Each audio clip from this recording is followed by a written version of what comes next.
नाज़रीन, आज हम बात कर रहे हैं घरेलू नाचाकी के ऊपर और एक कॉल भी हम शामिल करना चाहेंगे। अस्सलाम वालेकुम जी। मैं ना जॉइंट फैमिली में रहती हूँ। मैं अपनी सास की बहुत ज़्यादा खिदमत करती हूँ, बहुत उनका मतलब के काम वगैरह करती हूँ, लेकिन जब उनकी बेटियाँ आती हैं तो वो मुझे ऐसे बना के रखती हैं जैसे मैं नौकरानी हूँ। आपको फील होता है या फिर हकीकत में कुछ ऐसा है?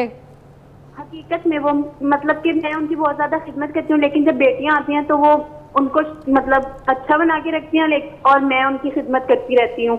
मुझे कहती हैं ये काम कर लो, वो काम कर लो, ये काम कर लो, और लड़ाइयाँ करती हैं। लड़ाइयाँ किस किस्म की होती हैं?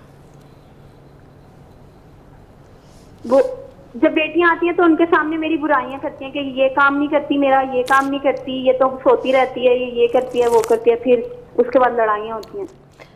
अच्छा, उसके बाद लड़ाइयाँ किस किस्म की होती हैं? सास के साथ लड़ाइयाँ होती हैं। किस किस्म की लड़ाइयाँ? उनकी बेटियां लड़ती हैं मेरे साथ। क्या कहती हैं आपको? कि तुम खिदमत नहीं करती तो तलाक दे दो। अपने भाई से कहती हैं इसको। भाई से कहती हैं? फिर हाँ। आपके शौहर क्या कहते हैं? क्या कहते हैं? वो कहते हैं कि छोड़ दूंगा एक दिन तुम्हें मैं। छोड़ दिया? नहीं, अभी दी नहीं है तलाक। वो कहते हैं मैं छोड़ दूंगा अगर तुमने ऐसे ही किया तो। आपने क्या किया? आप भी कुछ करती होंगी, इसका मतलब साथ कुछ करती हैं? नहीं नहीं, मैं तो खिदमत करती हूँ, उनका काम करती हूँ, पूरा दिन खाना वाना बना के उनको देती हूँ। तो ऐसे कैसे हो सकता है कि सब कुछ कर रही हैं, खिदमत कर रही हैं, प्यार कर रही हैं, नौकरानी भी बन गई हैं, फिर उसके बावजूद आपको तलाक पे बात आ जाती है और वो कहते हैं मैं तलाक दे दूंगा? फिर तो फिर इज़्ज़त की बात है। अगर इतना ही को आपको टेंशन दे रहे हैं, मेरा तो मशवरा है आपको, आप अपने घर वालों से बात करें और बोलें दिन रात मुझे, मैं खिदमत भी करती हूँ तो नंदे आके मुझे लड़ती भी हैं, गालियाँ भी देती हैं, सास भी साथ नहीं देती, मेरी बुराइयाँ करती है, और उसके बाद मियाँ जो है जिसके बल पे मैं इस घर में बैठी हूँ तो वो मुझे कहता है मैं तुम्हें तलाक दे दूँगा।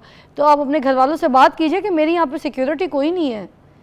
जिस घर में आपकी सिक्योरिटी ना हो उस घर में रह के क्या करना है आपको? फिर घर के बड़ों को डालिए और फैसले कीजिए, ये मैं आपको मशवरा देती हूँ। बाकी हमारा दीन क्या कहता है हम सुन लेते हैं। जी शफीक साहब, सबसे पहले आप हफीज़ साहब आप बताइए। जी बिल्कुल, देखो ना जिस तरह ये बेटी बता रही है, अब हकीकत हाल का तो अल्लाह को पता है, मगर इसमें एक चीज़ जो सामने आ रही है कि अगर इनकी नंदे नहीं होती तो घर में अमन और सुकून है। जो ही नंदे आती हैं यकीनन प्रेशर बढ़ जाता है काम का, और फिर वो माँ और बेटियाँ वो आपस में ज़ाहिर है कि एक यूनिट बन जाती हैं और ये सिंगल आउट हो जाती है। अच्छा, वहाँ चाहिए असल माँ को कि अपनी बेटियों से ज़्यादा इससे उनके सामने प्यार करे।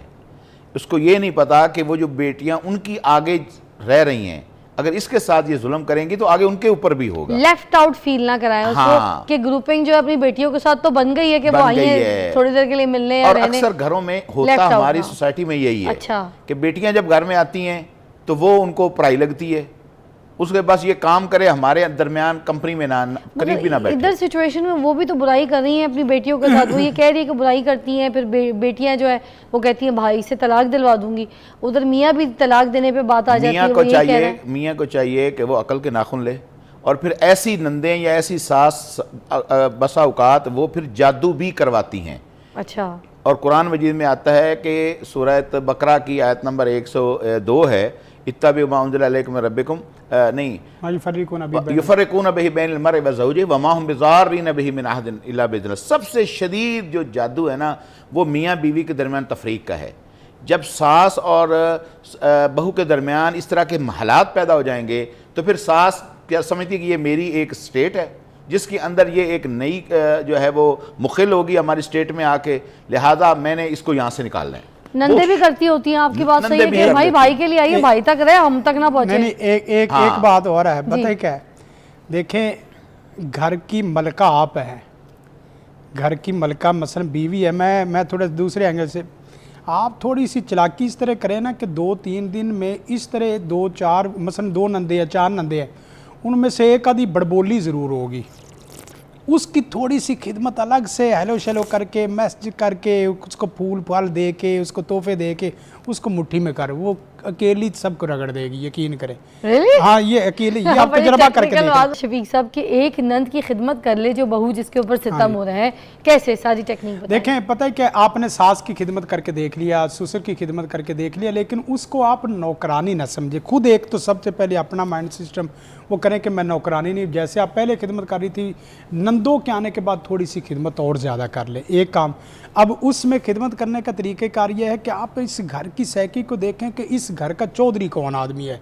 वो ज़्यादा कोई बड़ी बहना है या कोई बड़ा भाई है या कोई चचा है या ताया है, कौन है, आप उसको थोड़ा साथ में करें। उसका हाथ करने का तरीका, यार जिस वक्त वो उसको सर अस्सलाम वालेकुम, सर क्या हाल है, और क्या, मैं आपको बड़ा मिस कर रही थी, मैं आपको मैं देख रही थी, आप आई नहीं है, मैं आपके लिए मैंने सूट रखा हुआ था, मैंने आपके लिए ये फ़लाँ चीज़ जो ना वो खुशबू रखी हुई थी। यकीन करें वो बड़बोला आदमी, एक आदमी जो है उसको अपने हाथ में इस तरह कर लें, उससे फिर चौके लगवाएं, छक्के लगवाएं, दुकियाँ दुगराएं, जो मर्जी करवाते रहें, वो फिर न ला फा करके इस तरह सबका जमघटा जो इकट्ठा यूनिट बना होता है ना, वो यूनिट एक दफ़ा फौरी तोड़ देती है। आप कभी तजर्बा करके देख लें कि एक औरत जो थोड़ी सी सियानत कर रहे और एक मर्द या एक औरत या एक नंद या एक जेठानी उसको अपनी मुट्ठी में कर ले, और उसकी मुट्ठी में करने का मतलब ये है उसकी हिरस देखे। उसको ज़्यादा ज़बान का चस्का है तो उसके ज़बान के चस्के को पूरा ना टाफ़ियाँ शाफ़ियाँ गोरमा डोसे इसकी कुछ चीज़ें ला के उसको दिलाती जाए। इसी तरह कोई लड़का मर्द है कोई उसके कपड़ों का, तो आप यकीन करें इस तरीके के बाद सबसे पहले यह है कि उसका यूनिट नहीं रहता, और अगर ये भी नहीं कर सकते तो कम से कम चंद दिन आजिज़ी इनकिसारी के साथ, मोहब्बत के साथ, इसार, इनकिसार और खिदमत खलक, इससे आप चलते रहें।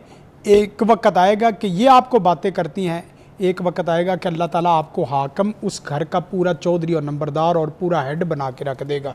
ये याद रखें कि जो आप खिदमत कर रही, खिदमत गुजार आदमी को दुनिया की कोई ताकत ज़ीरो नहीं कर सकती। आपके कहने का मतलब है कि खिदमत जो है वो रायगा नहीं जाती, वो रिजल्ट देती है। अल्लाह के रसूल सल्लल्लाहु अलैहि वसल्लम जिस वक्त पहली वही आई ज़म्मिलूनी कहा, तो अल्लाह के रसूल ने सैयदा खदीजा को जब ये मैसेज सुनाया तो उन्होंने क्या जुमला फरमाया था कि अल्लाह के रसूल आपको वल्लाही ला युखज़ीक अल्लाहु अबदा, अल्लाह आपको कभी रहेगा और रज़ाया नहीं करेगा, इसलिए कि आप यतीमों के सर पे शफ़क़त का हाथ रखते हैं, मस्कीनों के चादर और मस्कीनों की मदद करते हैं, गरीबों के काम आते हैं। जो आदमी किसी की मदद करने वाला, किसी के दुख दर्द में शरीक होने वाला और किसी की खिदमत करने वाला, मैं अल्लाह से डर के कहता हूँ ये बात, खिदमत गुजार को बुलंदी ही बुलंदी है, पस्ती कभी नहीं। अच्छा, अब इस सारी सिचुएशन में जो बहू के साथ अगर कोई जुल्म हो रहा है या कोई सितम हो रहा है, तो उसमें जो सब्र है